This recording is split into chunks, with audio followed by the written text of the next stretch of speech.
Entonces, el tema es diagramación estructurada. Ya vamos a entrar con más detalle a lo que es la diagramación.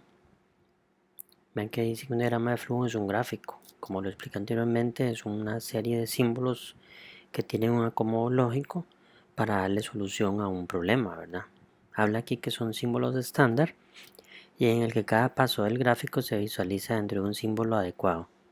Y el orden en que estos pasos se ejecutan se indica conectándolos con flechas llamadas líneas de flujo porque indican el flujo lógico del programa en este caso, ¿verdad? Entonces, ¿qué quiere decir? Que hacer un diagrama es acomodar esas figuras que ahorita vamos a ver con más detalle de una manera lógica para darle solución a cualquier problema, ¿verdad? Luego tenemos el tema de variables. ¿Qué son las variables? Algo parecido como lo que conocemos en matemáticas, que generalmente son letras que se pueden acompañar por números para construir su nombre, ¿verdad?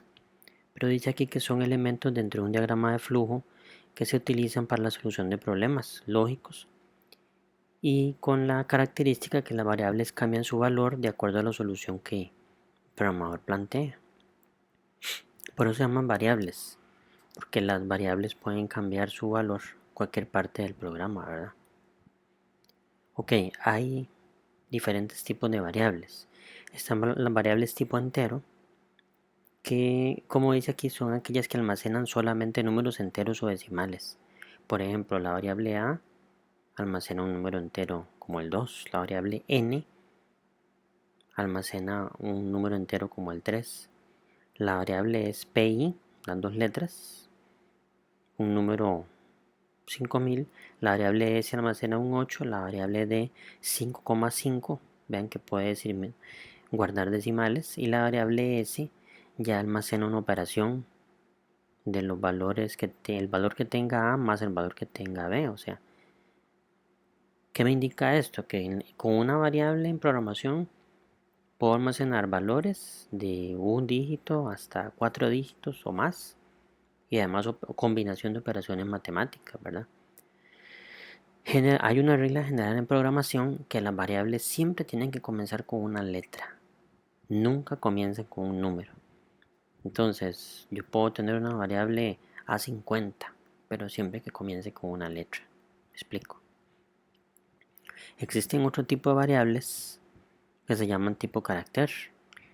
¿Por qué tipo carácter? Porque son aquellas las que se conocen como tipo alfanumérico y tienen una característica que pueden almacenar hasta 255 caracteres, que es lo mismo que 255 espacios, o si ustedes le quieren llamar letras, también está correcto, ¿verdad?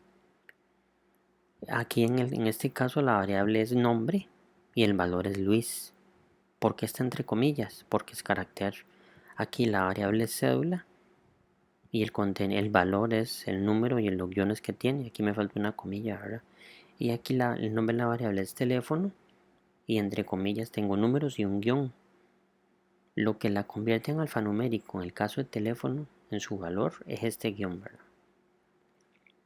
Luego tenemos las constantes. Son elementos que forman parte de un diagrama también, pero a diferencia de las variables, las constantes nunca cambian su valor en ninguna parte del diagrama, o sea, su valor es fijo.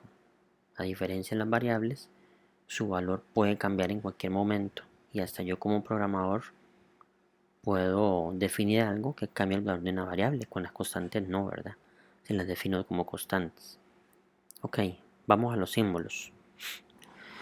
En un diagrama de flujo existen elementos o símbolos o gráficos, como ustedes le quieran llamar, que cada gráfico o símbolo representa algo. Este símbolo, que es como un cuadro con las puntas redondeadas, o también se puede dibujar como un cuadro, se utiliza para representar el inicio y el fin del diagrama. Generalmente es un cuadro arriba que representa el inicio y un cuadro abajo de este tipo que representa el fin. Luego otro elemento del diagrama es el gráfico o símbolo donde yo voy a meter ahí todas las variables que van a ser leídas en el programa, ¿verdad? Por eso vean que dice que este trapecio, lo que conocemos como un trapecio es el símbolo, representa la captura de datos que son introducidos por el usuario para darle valor a X cantidad de variables. Otro elemento dentro del diagrama es el símbolo de proceso, que vean que es un cuadrado, ¿verdad? Y que generalmente se diferencia con el cuadrado del inicio y el fin por la posición donde se coloca en el diagrama. Ahorita vamos a ver eso. El proceso representa cualquier proceso que puede ser cualquier tipo de operación matemática, suma, resta, multiplicación, división, pero construido con variables, ¿verdad? Ahorita damos un ejemplo. Y después está este símbolo de salida, que es cuando ya la máquina, o sea, algo parecido como cuando vimos la parte de las etapas del hardware de un sistema de cómputo. O sea, los equipos tienen entrada de datos, procesan datos, sacan datos. Entonces, esto representa la etapa de salida de datos cuando ya la máquina procesó. A nivel de programación o a nivel de un diagrama, este símbolo representa un monitor o una impresora, que es la forma como la computadora nos muestra el resultado de lo que procesó, ¿verdad? Principalmente. Ok, aquí tenemos ya la estructura fija de un diagrama. Vean que aquí está el de arriba, que es el cuadrito con puntas redondeadas que les dije al principio. Siempre el inicio siempre se pone, o sea, es fijo. Después del inicio, siguiendo la secuencia lógica del diagrama, sigue este cuadro, que es un cuadrado tipo rectángulo alargado. ¿Para qué me sirve? Ahí yo voy a, vea de que dice declarar variables y constantes. Yo voy a escribir dentro de este cuadro todas las variables y constantes que yo necesite en el diagrama.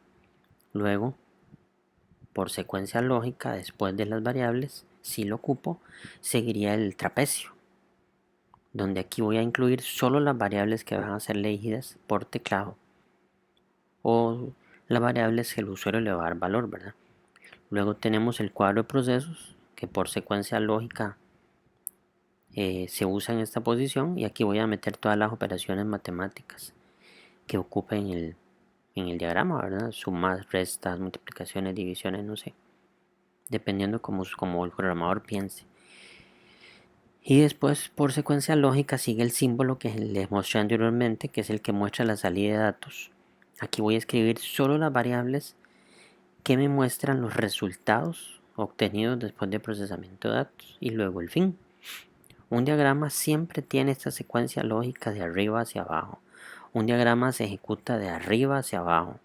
O sea, un diagrama se ejecuta de inicio hasta su fin, viendo sus variables, viendo sus lecturas, sus procesos, sus salidas y finalizando. Ok, veamos un problema para más o menos me vayan entendiendo mejor. Vean, dice, diseña un diagrama para sumar dos números enteros y muestra el resultado de la suma en pantalla. Entonces, siempre hay que analizar bien lo que el programa me está pidiendo. ¿Qué me está pidiendo el programa? Me está pidiendo hacer un diagrama que vaya a sumar dos números enteros. Entonces, siempre tengo que pensar, bueno, dos números enteros, ocupo una variable para cada número, que puede ser una variable A para un número, una variable B para otro número. Y tienen que ser tipo entero, ¿verdad? Ahorita vemos esa parte. Y me tiene que mostrar el resultado de la suma en pantalla. Entonces yo necesito una tercera variable donde voy a almacenar el resultado de esa suma de A más B. Entonces, así a simple vista, puedo decir que este problema, para hacer el diagrama, mínimo ocupo tres variables, ¿verdad? Veamos la solución. Solución problema 1. Siempre está el inicio, el cuadrito de arriba. Les dije que siempre sigue después del inicio presentar o declarar las variables que yo ocupo. Entonces, ¿qué significa la A? La variable donde yo voy a almacenar el primer número que se va a sumar. La B es la variable donde voy a almacenar el segundo número que se va a sumar. Y la S es la variable donde ya voy a almacenar propiamente la operación de sumar A más B, ¿verdad? Ok, ¿por qué la A y la B están en el trapecio? Porque indican este diagrama que el valor de A y B los va a dar el usuario. ¿verdad? No van a ser dados por el sistema. Por ejemplo, si el usuario quiere A puede valer 2 y B puede valer 2. Entonces paso al siguiente paso y vean que el siguiente paso es el proceso. El proceso es ya la operación, montar la operación, donde dice que en la variable S, que ahorita todavía no tiene valor, voy a almacenar la suma de A que vale 2 más B que vale 2, entonces el valor de S va a ser 4. Recuerden que A y B son variables, ¿verdad? Entonces si yo utilizo 2 y 2, S vale 4. Si yo utilizo un valor diferente en A 2 y un valor diferente en B que no sea 2, entonces el valor de S va a ser otro, ¿verdad? Porque aquí tenemos solo variables. Y después, ¿por qué la S está solo la S está en este símbolo de salida? Porque solo la S es la que me va a almacenar el resultado de sumar A más B, o el resultado de sumar 2 más 2, que fue los números que yo utilicé o les estoy mostrando, presentando para hacer la suma, ¿verdad? Entonces, en este de salida solo aparece la S. Sería un error que aquí apareciera la A y la B, porque la A y la B no son variables de salida, son variables que van solo en el trapecio porque son las variables que el usuario le da valor, ¿verdad? Y por último tenemos el fin. Vean que el fin siempre va. Entonces, dos figuras que siempre van en un diagrama son el inicio y el fin. Lo que hay que tener, digamos que hay que pensar, es lo que va en medio de inicio y fin, ¿verdad? Bueno, el símbolo de las variables generalmente siempre va también. Lo que en un problema puede cambiar es que tal vez un problema no tenga el trapecio, o sea que las variables sean, el valor de las variables sean asignadas por el sistema. Puede ser, ¿verdad? No es este caso. Y los procesos, pues puede ser de que yo tenga no solo un proceso, o sea que vaya a sumar, restar, multiplicar, dividir. Y es válido que yo haga varios cuadros donde meto un proceso en cada cuadro. También es válido que haga un cuadro largo donde puedo meter 2, 3, 4 operaciones, sumas, restas en un solo cuadro, ¿verdad? Igual en un símbolo de salida pueden haber varias variables. Si existen varias variables que almacenan resultados, ¿verdad? O sea, todo depende de lo que yo haga con el diagrama.